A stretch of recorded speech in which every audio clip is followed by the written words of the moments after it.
Buenos días. Buenos ¿Qué días, tal? ¿cómo estáis? Bueno, Se ya nota la estamos. generación, ¿eh? Un de poquito boomers. más de relax, un poquito más de relax. Lo siento, pero os voy a pedir otro aplauso. No sabéis lo que cuesta organizar esto, así que venga para toda la Vamos. organización. Bienvenidos a TechFest 2024. La 9ª edición. ¡Wow! La 9ª edición de Guau, TechFest. guau, guau. Muchos nervios. Muchos nervios, la verdad, pero Y- bueno, encantado de presentar contigo y de Igualmente. que nos hayan invitado, ¿no? Ha sido Joder. un honor estar aquí. Esperamos que lo paséis increíble. La verdad que va a ser un montón de charlas interesantes. Y bueno, Bryce, Bueno, no sé si... empezamos con la keynote, Sí, no nos vamos ya a que nos han enrollar. dicho que vamos a ir con un pelín de retraso, pues venga, vamos para adelante. No sé, Las Vegas, ¿os suena Concierto. una esfera? ¿Esa esfera? ¿Habéis U2, visto? U2. Que ahora con cada evento nos ponen allí unas cosas que yo lo estoy flipando. Joder, lo dudós que estaba... Buah. No sé dónde vamos a Qué llegar, con- ¿eh? Hay que ir para allí, ¿no? Hay que nos, ir. nos vamos para allí. Bueno, Cualquier excusa es buena. ¿qué significa construir algo así? Aquí tiene, ¿dónde entran estas labores que asociamos a proyectos arquitectónicos, todos los cálculos que hay que hacer, todos esos planos, todo el trabajo que hay detrás? Pero, muy bien, ¿cómo entra la tecnología? Esta gente que de verdad es capaz de idear este tipo de proyectos, ¿cómo es capaz de fusionar la tecnología con todos sus conocimientos para crear cosas tan grandiosas como esta esfera en Las Vegas? Pues, ¿sabes lo curioso? A ver, Pues mira, sorpréndeme. que hay gente que aquí, en España, en Zaragoza, está trabajando en esos proyectos y en muchos otros a nivel mundial y, por supuesto, nos van a venir aquí a contar un poquito cuál es su trabajo y cómo conjugan, por una parte, la parte tecnológica con lo que a ellos de verdad les gusta, que es centrarse en crear proyectos tan guays como estos. Así que, bueno, comenzamos Superinteresante. con la Vamos. keynote. Pues venga, demos la bienvenida a Manuel Jimeno y Adela Pérez. Manuel, director de Ingeniería Paramétrica, y Adela, responsable en Arquitectura Paramétrica en Saco Technologies, ambos. Así que, bienvenidos a TechFest aplauso. 2024. Comenzamos la keynote. Vamos a ello. Muchas gracias.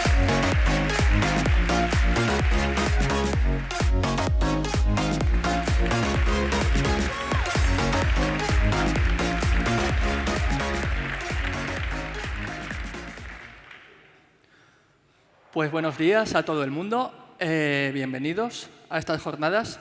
Somos Adela, arquitecta, y Manuel, ingeniero, y os vamos a contar cómo dos empresas, Oboria y Saco, trabajan juntas para hacer proyectos únicos en el mundo.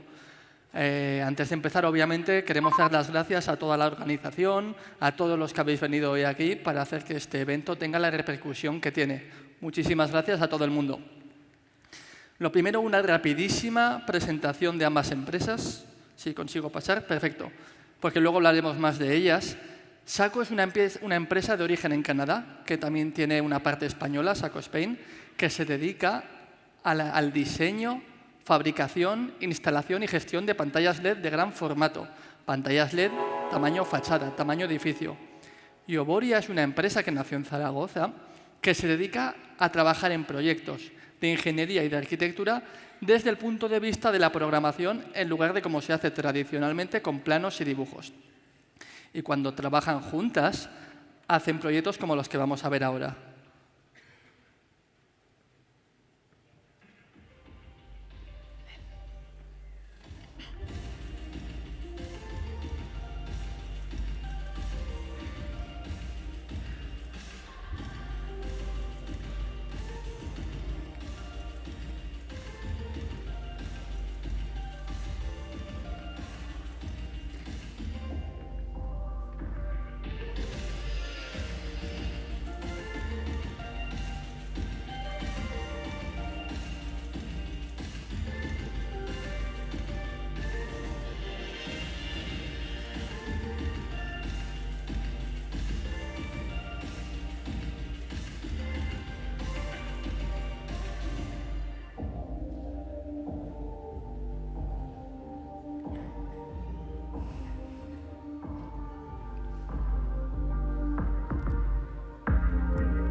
Bueno, probablemente os preguntaréis cómo acaban unos de Zaragoza haciendo este tipo de proyectos. En primer lugar, hemos tenido un poco de suerte. Hemos estado en el lugar adecuado, en el momento oportuno. En segundo lugar, la innovación. Si algo caracteriza a nuestro equipo, tanto al de Oboria como al de Saco, es que siempre intentamos ir un paso por delante. Cada vez que tenemos ya totalmente establecidas nuestras dinámicas, siempre buscamos la tecnología nueva, el qué se está moviendo, qué está pasando en el mundo e intentamos ver cómo lo podemos adaptar a nuestro campo. Y por último, ir paso a paso. Al final aquí os vamos a enseñar algunos proyectos de los más representativos, pero antes que estos proyectos ha habido otros proyectos mucho más pequeños, ha habido proyectos que han salido, proyectos que no, y eso es lo que nos ha llevado, después de 10 años, a conseguir hacer, pues, por ejemplo, la Esfera de Las Vegas. Nosotros empezamos hace 10 años, como decía, mi jefe y yo somos arquitectos los dos, él hacía gestión de proyectos, yo cuando empecé hacía delineación, y bueno, empezamos a colaborar con Saco para ayudarles en la interlocución con los arquitectos. A partir de ahí, Saco vio que eso era algo que nos aportaba un valor diferencial con respecto a la competencia y nos fuimos consolidando desde Zaragoza como departamento de diseño y esto nos permitió ir trabajando en proyectos cada vez más grandes y más emblemáticos. El formar parte de Saco nos daba la oportunidad de participar, por ejemplo, en algunos de los estadios del Mundial de Qatar 2022 o en algunos de los rascacielos más altos del mundo. Ya llega 2017 y en ese momento nos surge la oportunidad de trabajar con el Burj Khalifa y es un proyecto que ganamos el concurso y en menos de 6 meses teníamos que tenerlo totalmente construido. Entonces, en esos plazos nos planteamos que necesitábamos usar herramientas nuevas. No podíamos trabajar de manera convencional porque no había tiempo ni medios para hacerlo.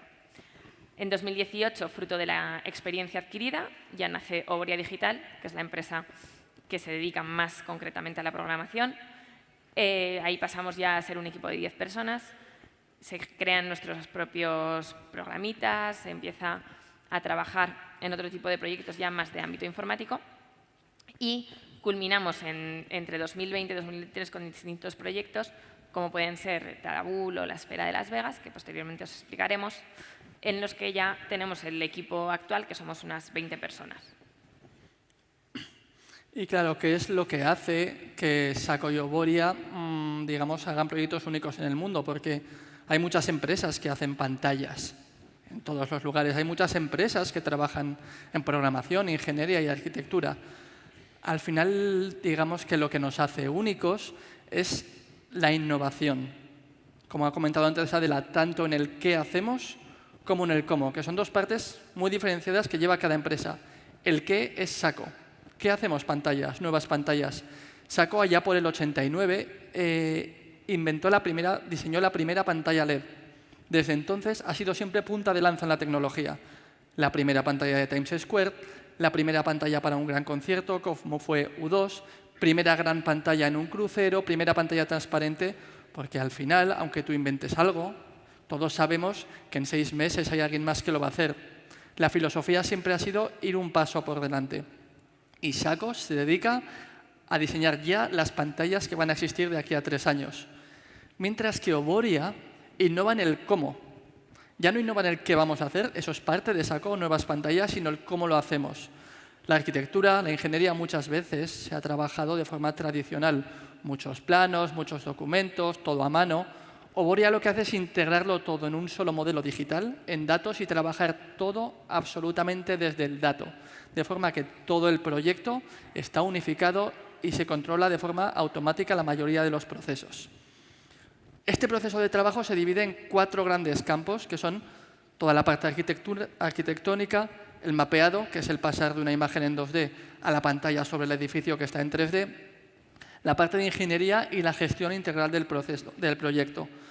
Vamos a mostrar ahora 4 proyectos que son característicos de cada una de estas partes para que entendáis un poco mejor cómo trabajamos, qué hacemos y que veáis qué tenemos por el mundo.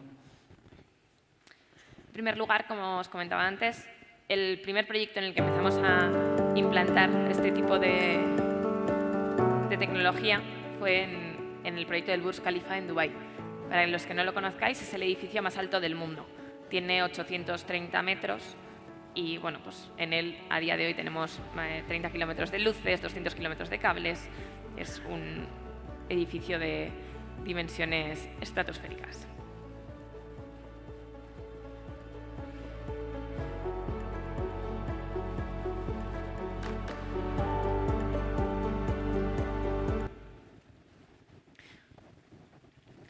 En el Burj Khalifa, ¿qué hicimos? Al final, un proyecto como este consta de 3 partes, la parte de diseño, la parte de instalación y la parte de puesta en funcionamiento. Pues bueno, aquí decidimos que la parte de diseño, como os comentaba, a finales de junio estábamos yendo a Dubái por primera vez a ver el edificio y a ver cómo podíamos implantar nuestro sistema.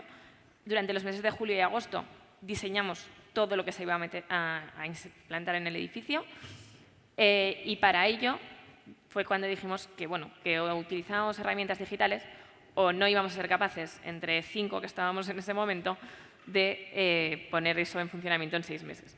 Así que en julio y agosto empezamos a utilizar pues, las distintas herramientas de diseño paramétrico de manera muy rudimentaria para convertir la geometría en bases de datos. Una vez que teníamos esas bases de datos, íbamos tirando de ellas para el resto de etapas del proyecto, pero todavía no teníamos un proceso totalmente desarrollado, sino que creamos alguna aplicacioncita web muy sencilla, rellenábamos PDFs de manera automatizada, pero todo de manera muy rudimentaria. Ya en la puesta en obra, al final, se tiró de todos esos datos, de toda esa base de datos, y eso simplificó mucho el día a día, porque tenía muchos condicionantes. Este edificio, al final, bueno, pues he puesto unas imágenes porque solo había un ascensor para subir todas las luces, los 30 kilómetros de luces que teníamos que subir, que sacábamos por una ventana para que luego unos especialistas de acceso a la altura pudiesen instalarlos, con lo cual son proyectos que tienen una complejidad luego técnica de física que no podemos tampoco dejar de lado.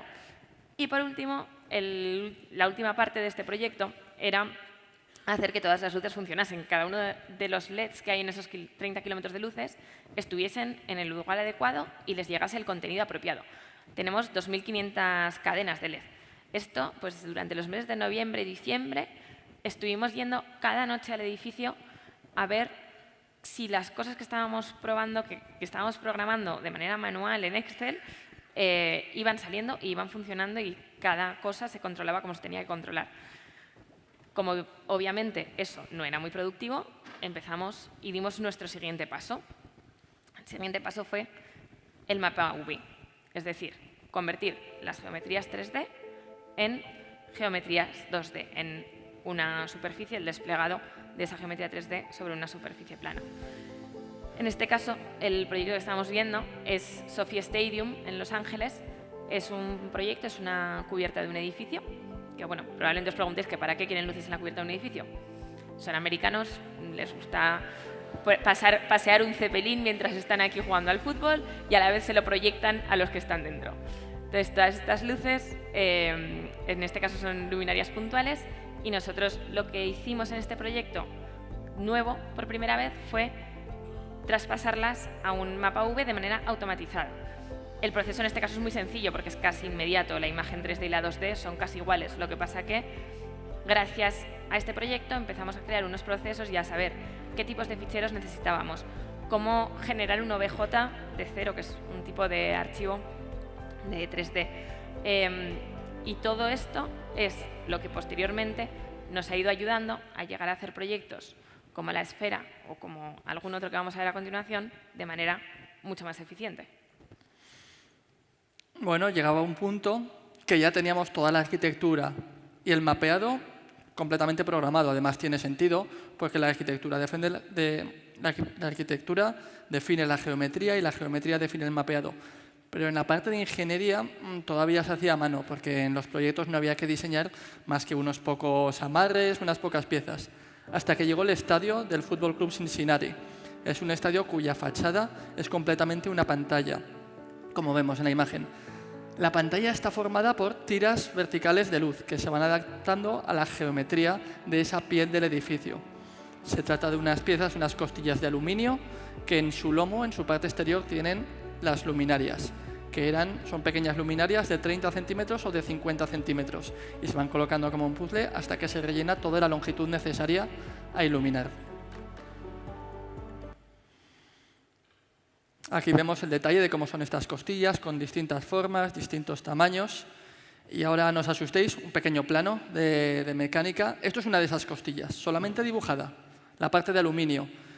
A partir de aquí hay que colocar las luces encima. Todos los datos, medidas por dónde entra cada cable. Acabamos con este plano. Cada punto que se ve ahí es un dato que es único de este plano, característico. El problema es que no había que hacer solo este. Había que hacer este, este que solo tiene luces abajo, este que tiene forma de gancho, este que es una C que solo tiene luces arriba, así hasta 300 planos. 300 planos que cada uno de ellos hay que calcular qué luces van, dónde van, qué cables, como una mañana cada plano. Son 300. Y además, los clientes de arquitectura tienen la sana costumbre de que cuando le presentan los planos se les ocurre que quieren cambiar algo. Porque no les gusta, porque a su diseñador le apetece ahora que las luces vayan un poco más abajo y hay que repetirlo. De este proyecto hicimos unos 10 o 12 juegos de planos. Era imposible hacer 300 planos, cada uno nos costaba una mañana hacerlos 10 veces. Así que se programó todo absolutamente. Se hizo una primera capa de un programa que calculaba, le metíamos la geometría, que nos la pasaban las compañeras de arquitectura, y calculaba qué luces iban, en qué posición, a qué distancia, cables. Teníamos todo el proyecto en datos. Una segunda capa generaba el modelo 3D de todas estas costillas con sus luminarias y una tercera capa es la que generaba los planos. De forma que, ante cada ataque de cambios del cliente, cambiábamos unas pocas líneas de código, le dábamos al play, nos íbamos a dormir y por la mañana estaba todo absolutamente generado. Y finalmente llegamos a Las Vegas. Las Vegas es un proyecto que es tan colosal que no es como hasta ahora que lo hacíamos digital para ganar tiempo. Este proyecto o se hacía de forma programática o era imposible abordarlo. Hablamos de un edificio para espectáculos, una fachada exterior de unos 150 metros de diámetro, que es una pantalla envolvente, la pantalla más grande del mundo. Una pantalla interior, creo que son unos 110-120 metros de diámetro, la pantalla con mayor resolución del mundo.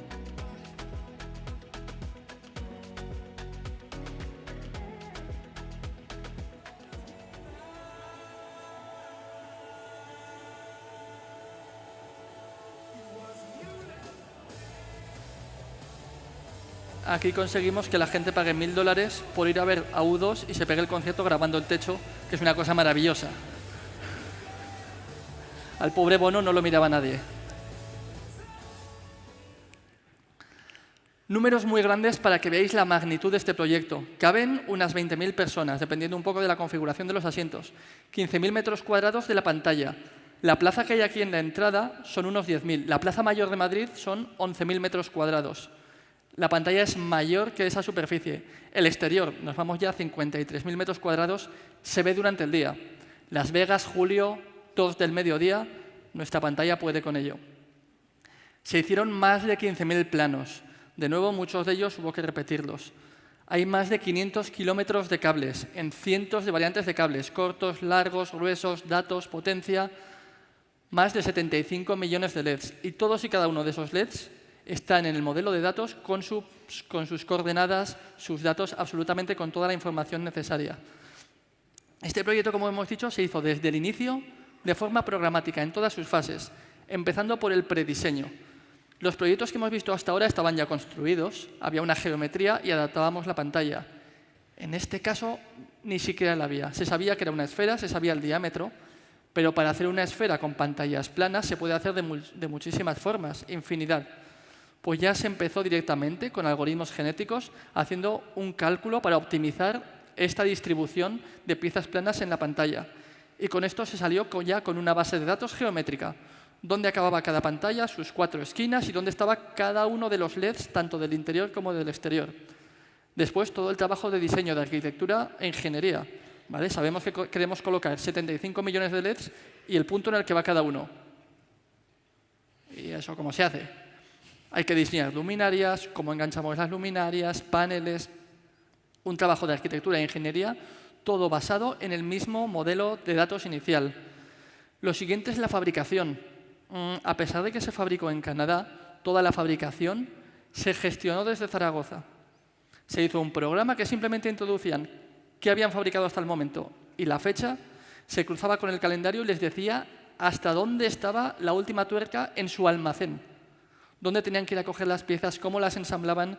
Directamente se programaba con sus impresoras para que desde el programa directamente les saliese todo impreso, la logística, los planos en cada palet, dónde iban las piezas, un folio que imprimían y lo pegaban, también se había diseñado desde Zaragoza todo de forma completamente automática.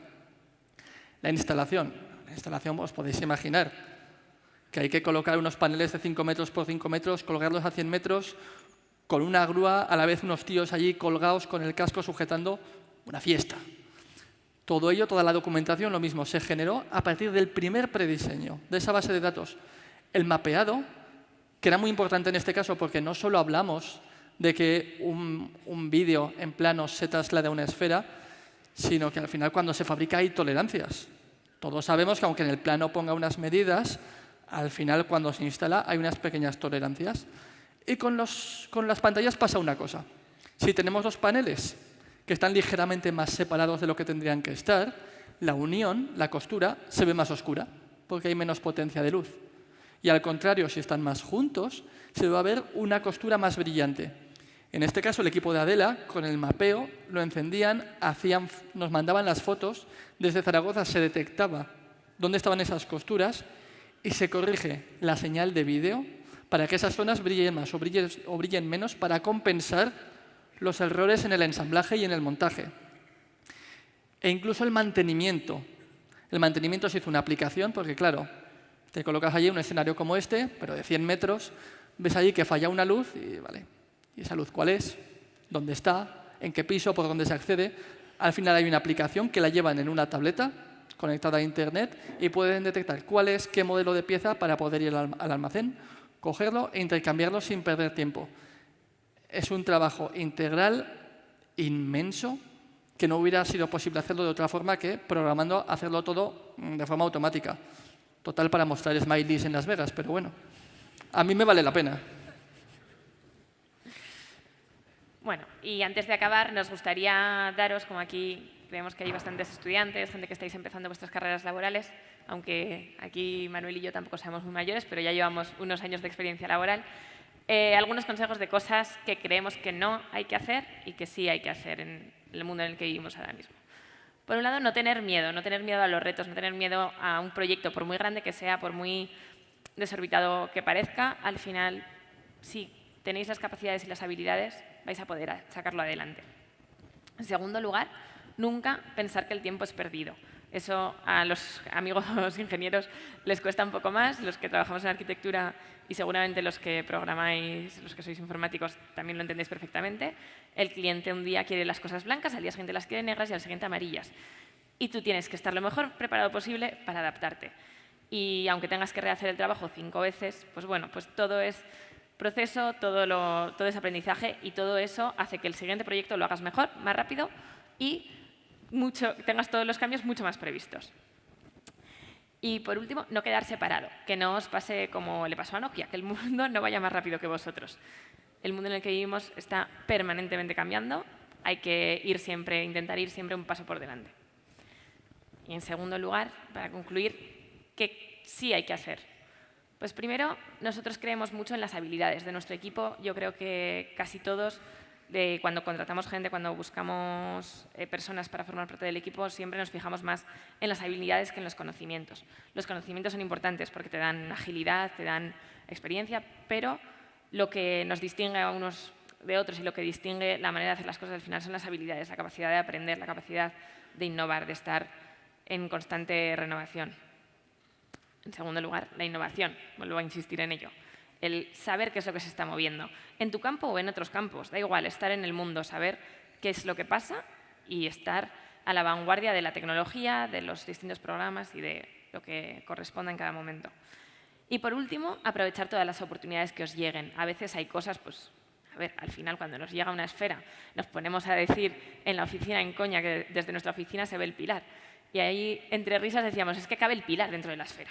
Es que está fuera de escala, es que nosotros no podemos entenderlo porque al final es otra cultura, es una ciudad muy particular. Bueno, pues todo eso nos ha llevado hasta aquí, entonces no está mal siempre abrirse a lo que te propongan.